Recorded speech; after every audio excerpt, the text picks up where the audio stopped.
మళ్ళీ పరలోకంలోకి వెళ్ళాలంటే ఆయన దగ్గరే అడిగారంట ఆపి. ఏమడిగారు? బాబు మరి భూలోకానికి వెళ్ళారు కదా, మరి కార్డు ఉండాలా? ఆ కార్డు ఏంటంట? మహారోదనతోనూ కల్లేన్లతోనూ తను మరణమును తప్పించగలవానికి ప్రార్థనలు, యాచనలు, విజ్ఞాపనలు కలిగి భయభక్తులు కలిగి ఉంటే. భూలోకములకు వచ్చిన యేసుక్రీస్తు పరలోకి వెళ్ళడానికి ఏ మార్గం ఆశ్రయించారట? మహారోదన, కన్నీలు, యాచనలు, ప్రార్థనలు, విజ్ఞాపనలు, భయభక్తులు కలిగిన జీవితం.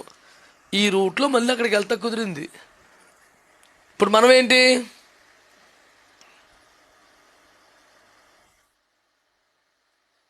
అమ్మా చర్చికి వస్తున్నావు కానీ బాప్తీసం పొందలేదు నువ్వు, లేకపోతే రాకడ వచ్చేస్తే నీ పరిస్థితి ఏంటి అన్నాను. నేను బుట్టాయిగూడలో సేవ చేసిన మా అమ్మగారిని, నీ అంగి ఎట్టుకుని వచ్చేస్తాను బాబా. నేను వెళ్ళిపోయేటప్పుడు అంటాను క్యాకేసి వెళ్ళిపో